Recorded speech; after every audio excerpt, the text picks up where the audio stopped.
Okay, be honest. You've got at least one card in your wallet right now that you don't actually understand. You know it's plastic, you know it lets you buy stuff, and you know that every month a bill magically appears asking for money you don't remember spending.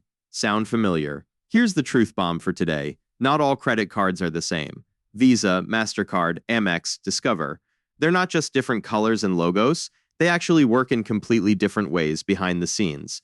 And by the end of this video, you're going to know exactly which one is quietly working for you and which one might be quietly working against you. I'm your vault keeper for today, and we're about to crack this thing wide open. Let's go. Let's strip away all the confusing bank language for a second. Just think of it like this. A credit card is basically your bank saying, hey, I trust you, go buy that thing you want right now, and just pay me back later. That's it. That's the whole magic trick. The money you spend isn't actually yours in that moment. It's vault coins the bank is lending you. You swipe, you tap, you buy your coffee, your flight, your new shoes, and the bank quietly covers it.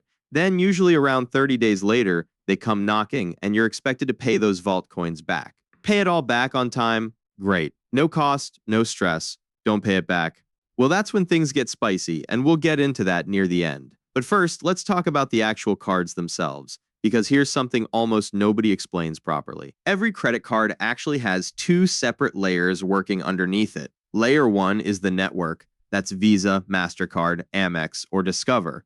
Layer 2 is the card type. That's things like secured or rewards. These aren't competing against each other. They actually stack on top of one another. A single card can be, for example, a Visa rewards card or a MasterCard secured card. Once this clicks, credit cards stop being confusing forever. So let's go network by network. Visa is the most widely accepted network on planet Earth. If you're standing at a checkout counter anywhere in the US or UK, chances are that little Visa symbol is going to work. Visa itself doesn't actually lend you money. That's important. Visa is just the messenger. It's the middleman that connects your bank to the store's payment machine at lightning speed. Think of Visa as the delivery truck, and your actual bank is the one stocking the vault coins onto that truck. MasterCard works almost identically to Visa. Same job, same size, same global reach. Honestly, for 90% of people choosing between Visa and MasterCard barely matters day to day. The real difference shows up in the small print.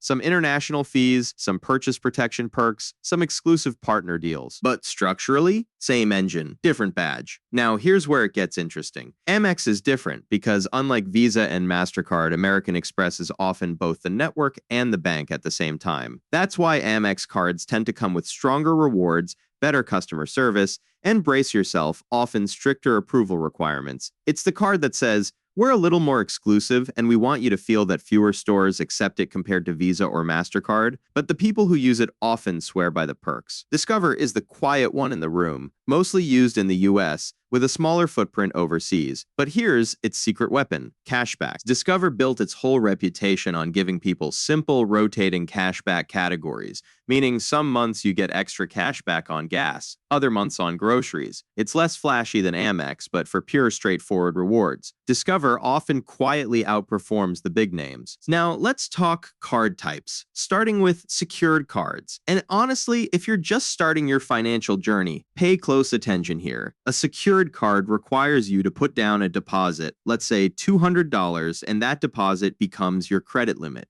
Basically, you're telling the bank, I'll prove I'm responsible with a small amount first. It's training wheels for your credit score. Use it right, pay it off every month, and within a year, banks will start offering you real unsecured cards with zero deposit required. And finally, rewards cards, the ones with the shiny gold designs and the promise of free flights, hotel points, and cashback. These cards are basically the bank saying spend more and we'll throw you a bone. Sounds amazing, right? Well, here's the catch nobody puts in the commercial. Rewards cards only actually benefit you if you pay your balance in full every single month.